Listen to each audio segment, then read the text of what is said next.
Buenas tardes, hoy día damos inicio al primer episodio de Conexión Azul.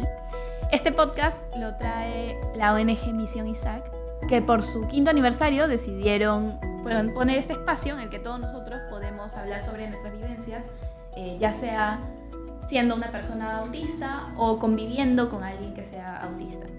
Yo soy Alejandra Rey de Castro y aquí está mi compañero. Muchas gracias, Alejandra querida. Mencionarles también que este espacio estas instalaciones son cedidas por el Colegio Walt Whitman. Y es muy importante recalcar esto porque es el primer programa que se emite desde el Colegio Walt Whitman. Es el centro educativo de nivel inicial, primaria, secundaria en San Miguel, que ha implementado en su currícula clases de podcast en todo el alumnado. Gracias al Colegio Walt Whitman entonces por cedernos amablemente sus instalaciones. Ahora vamos a comenzar hablando un poquito sobre las etiquetas que hay sobre el autismo. Por ejemplo, ¿por qué algunas personas prefieren decir persona autista y otras personas prefieren decir persona con autismo? Usando eso como ejemplo, o persona con habilidades diferentes, etcétera, etcétera. Me gustaría saber también un poquito cuál es tu perspectiva, cómo crees que debería decirse, cómo prefieres que se diga. Yo pienso que cualquiera de los dos términos está bien.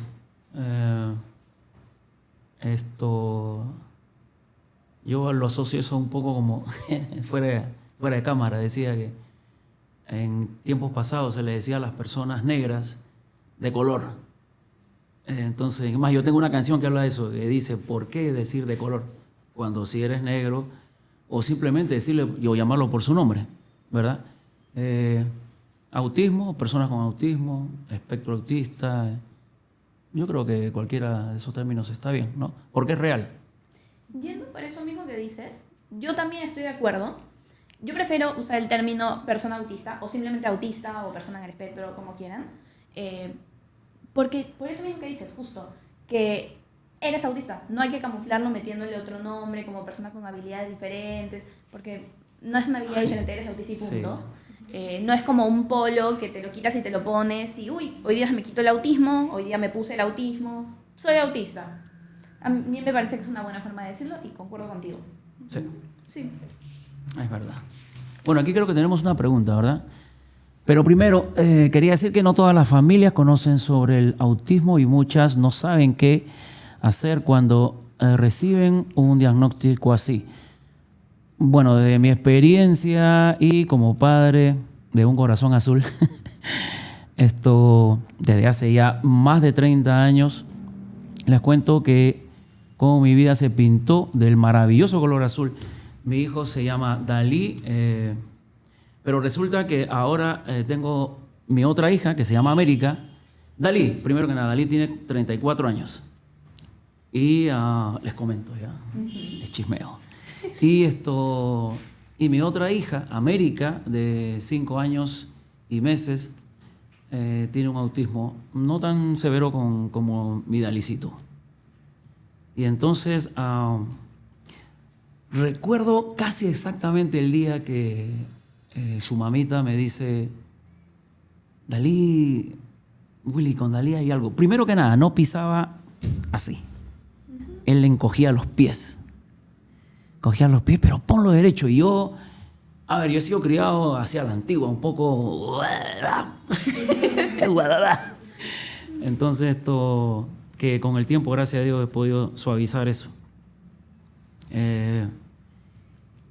Y eso me impactó. Dalí fue a la clínica, la que se hace de la Teletón. Sí, San Juan. Ok, y lo atendieron y superó todo eso. A los 3, casi 4 años es que Dalí va a un lugar y sí, le dijeron a Cecilia que era autista. Yo me quedé así, yo empezaba la carrera, mi mentalidad era otra. Para mí fue así. ¿Y? Pero Dalí es autista, pero, sigue siendo mi hijo. Sigue siendo mi hijo, ¿no? O sea, para mí no cambia nada, es autista. Ahora estamos hablando de 1990 y no sé qué, ¿verdad? Entonces yo no sabía que qué se tenía que hacer. Bueno, me encanta que hayas contado tu experiencia. En mi caso fue caótico. Yo recibí el diagnóstico a los 19 años, pero mis papás siempre de chiquita decían como que hay algo que no cuadra, pero ningún psicólogo me atendía como para darse cuenta que yo era autista. Y luego fui a un montón de lugares por año y medio, si no me equivoco, donde me trataban de mal en peor, o no me daban cita, o se demoraban un montón, o era cuestionable la ética, hasta que por fin encontré unos días antes de cumplir 20 años, tenía 19 todavía, y ahí fue cuando me diagnosticaron. Y fue una sorpresa para todos, menos para mí. Y justo hablando de todo esto, del diagnóstico, de cómo podría ser la reacción de las distintas personas, acá tenemos a la licenciada Ximena Olesen. Hola. Quien nos va a dar algunas pautas de cómo debería reaccionar una persona cuando recibe su diagnóstico, cuál debería ser el apoyo por parte de la familia. Muchas gracias, Alejandra, por darme esta oportunidad de poder hablar de estos temas tan importantes, ¿no? Y a todos los que están detrás de esto, porque es el inicio de poder brindar información a muchas familias de una manera más amigable. En realidad, cuando llega el diagnóstico a nuestras vidas, lo primero que vamos a sentir son muchas emociones a la vez, ¿no? Y es válido, ¿no? Los papás, la familia, la misma persona va a tener distintas reacciones, pero es como un duelo al principio para los papás, ¿no? Porque tienen que entender muchas situaciones. Pero siempre cuando vamos a hacer un abordaje y vamos a hacer un diagnóstico con los papás, el profesional tiene que guiar a que estas pautas sean para ayuda de la persona autista, ¿no? Porque obviamente son distintos y tenemos que encaminarlos a que esa persona sea autónoma, ¿no? Y que no lo vean como un problema, porque en sí es una persona, no deja de ser una persona. Estaba escuchando hace un momento lo que nos decía Willy, que no dejó de ser su hijo. Obvio, el diagnóstico no te va a quitar de que sea tu hijo, sino que ¿qué vamos a hacer después de esto? ¿A qué nos vamos a enfrentar? Por eso primero vamos a permitirnos sentir todas esas emociones y luego abrir nuestra mente a diferentes informaciones, pero de fuentes fidedignas, ¿no? Porque hay mucha información alrededor del autismo falsa, ¿no? Y eso hace que cause muchos miedos en las familias, ¿no? Por eso es que hay muchos mitos también dentro de esto. Yo tengo aquí una pregunta. ¿Qué necesitan, digamos, los corazones azules, los chicos autistas, las chicas autistas, en su día a día? Se dice que deben crear entornos sensoriales y bueno, si es así, ¿cómo hacerlo? Lo primero que hay que comprender es que el autismo no es una enfermedad, es una condición del neurodesarrollo, ¿no? Y esto viene desde vientre de mamá. Y que no se cura con una pastilla, exacto, por favor. No se cura con una pastilla, ¿no? Obviamente hay que dar apoyo a esa persona para que pueda potenciar sus habilidades. Y solamente es verlo de esta manera. Vamos a poder definirlo de una manera amigable. La persona autista piensa, siente, ve el mundo de una manera distinta. Y distinto no es malo. Todas las personas somos diferentes. Tenemos características distintas, físicas, raciales, etcétera, y eso no nos hace malos. Entonces, lo primero es esto, ¿no? Lo segundo, vamos a redefinir de repente qué es lo que necesitan. Necesitan, pues, estructura, ¿no? Tener espacios previsibles, ¿no? O sea, que ellos puedan saber qué va a pasar, anticiparse para no generar tanta ansiedad en ellos. Entonces, para eso necesitamos tener estructura en casa, de repente rutinas claras, ¿no? Y que la persona se sienta más confiable. Justo ahora que estábamos hablando, ¿qué opinas sobre las etiquetas que se usan? ¿Cuáles son las que usted considera correctas o las que ha escuchado a otros padres decir también? En el entorno de etiquetas, mira, normalmente en el mundo de salud mental hacemos diagnósticos distintos, no solamente en el autismo, y siempre escucho también muchos colegas que dicen, no, es que no hay que decirle a la persona porque existen estas etiquetas, y no es eso, sino que la persona tiene que conocerse, tal cual, y si está pasando algo en su vida distinta, también tiene que conocerse. Yo no estoy de acuerdo con el hecho de decir de repente esas etiquetas de que porque es autista no va a lograr algo, ¿no? Porque son etiquetas sociales. Creo que las personas deben saber de la condición que presentan o lo que estén pasando por el momento para poder entenderse Y he estado por ejemplo, lo que estaban hablando hace un momento de si es persona autista o con autismo, yo considero, y desde mi punto de formación y profesional, que es una persona autista, ¿no? Porque con es como que agregarle algo, etcétera, y no se sienten cómodos. Entonces sí, espero que esas etiquetas vayan saliendo para que las personas autistas puedan ser como son y mostrarse como son. También hablando un poco de los mitos alrededor del autismo. Por ejemplo, el ejemplo más básico que tengo, una vez yo fui con un psiquiatra y me dijo, no, tú no puedes ser autista porque eres mala en matemática. Entonces, me imagino que usted ha escuchado un montón de mitos y que sí Mi hija sabe... Mary, que es una bala. Ya, Es claro. una bala en matemática. Es lo que mejor... Es que lo que pasa es que como no hay mucha información, lo que decíamos hace un rato, hay muchos fake news dentro, ¿no? Entonces, antes decían que de repente el autista es súper dotado y que tiene que saber todo y es, un genio, ¿no? Y no es así, ¿no? Esa etiqueta de que el autista es superdotado no es así.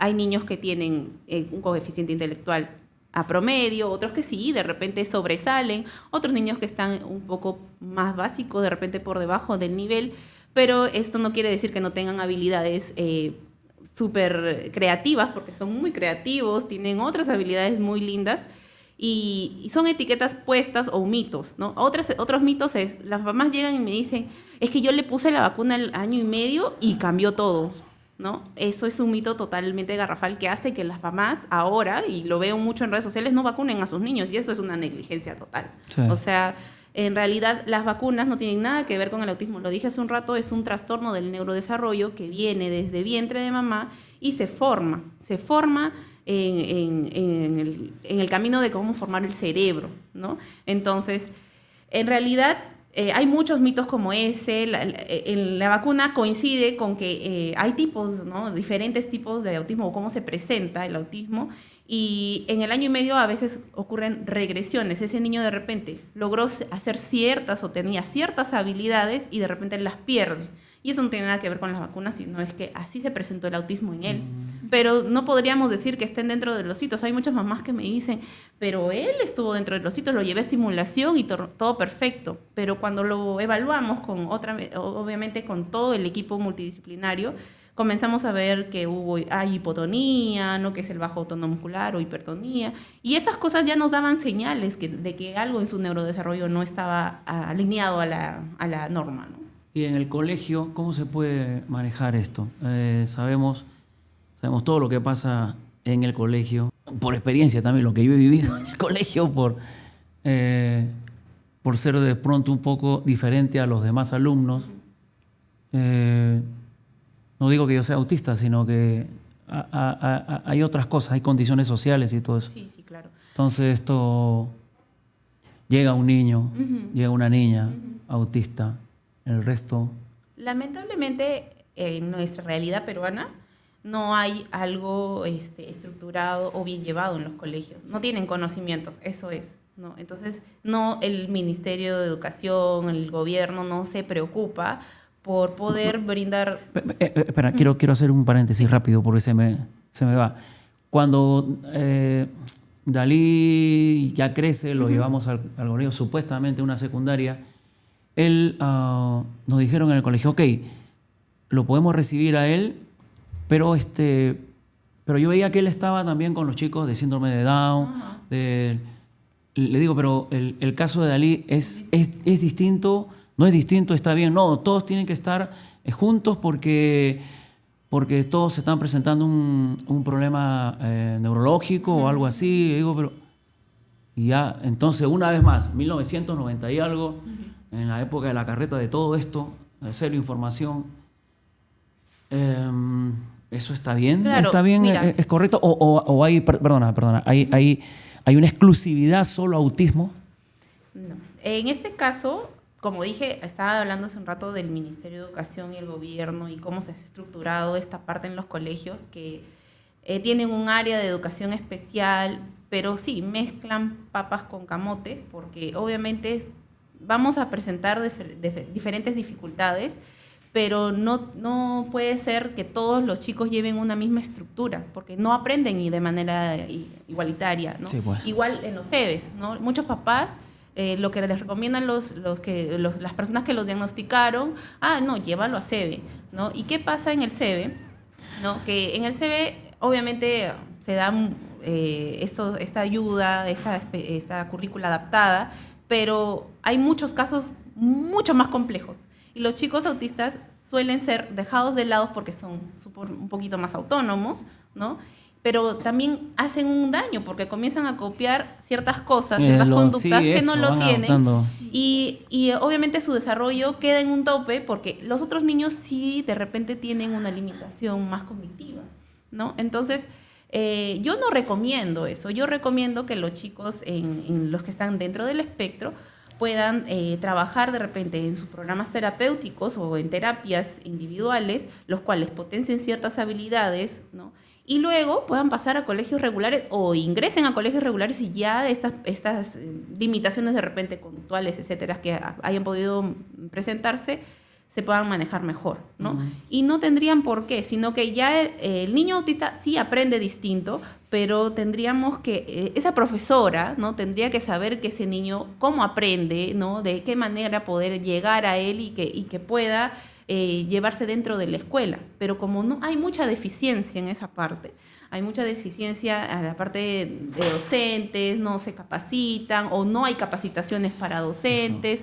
Sí. Lo que piden siempre es una maestra sombra y sí, está bien, la maestra sombra nos ayuda hasta cierto momento, pero también, por ejemplo, en mi caso yo quiero autonomía de ese niño y a veces la maestra sombra ya se vuelve una limitante, ¿no? Porque no lo deja hacer. Y hay maestras que ya dicen, no, ese niño ya puede venir solo, pero a veces ya se crean tanta necesidad que los niños no pueden expresarse, no pueden trabajar su independencia, que es lo que logramos nosotros como terapeutas. Es verdad. Bueno, seguimos en Conexión Azul, el podcast. Queremos contarles que este espacio se hace realidad gracias a las amigas empresas que desde su tribuna contribuyen al desarrollo de los corazones azules, gracias al Centro Terapéutico Renacer, empresa dedicada a brindar terapias de lenguaje ocupacional, física y de conducta, de atención y concentración. ¿Verdad? La dirección. ¿Cuál es la dirección? Avenida Principal 414 ¿Avenida? Surquillo. Avenida Principal 414 Surquillo. Ahí está, lo escucharon, ¿eh? Maravilla. Ay, me encanta. También queremos agradecer al Centro Terapéutico Fisio Evolution, que se dedica a brindar tratamientos en terapia física, rehabilitación psicológica, terapia de lenguaje, ocupacional, fisioterapia pediátrica y fisioterapia en traumatología. Ellos están ubicados en Girón Ayacucho, 222, Centro Cívico de Trujillo, Ciudad de la Eterna Primavera, y pueden contactarse a su teléfono 970-441-262. Gracias, Fisio Evolution. Ok, y también tenemos que agradecer al Centro de Terapias Especializadas Senso Kids, ¿sí? Con sede en Las Flores, ahora sí, San Juan del Lurigancho, y en San Isidro.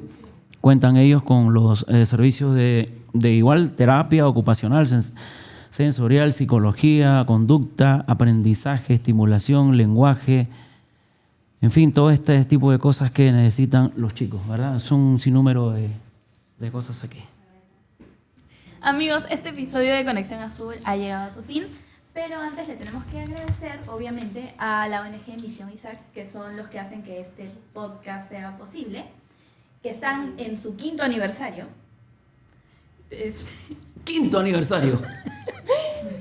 Y obviamente al Colegio Walt Whitman, que nos brindó sus instalaciones, ¿verdad? Sí. Gracias, doctora. Muchas gracias por invitarme. Gracias por nuestra... Sí, es verdad. Sus redes. Y también queremos invitarlos a seguirnos en nuestras redes sociales. ¿En tus redes cómo te siguen? Yo en TikTok y en Instagram estoy como @reydecastrob, que es mi apellido y la inicial de mi segundo apellido. Perfecto, qué bien. Bueno, ahí me siguen como Willy Rivera. ¿Willy Rivera qué? ¿Willy Rivera? WillyRivera.music. Y bueno, también en mi casa, ahí me encuentran, tocan la puerta y ya estoy.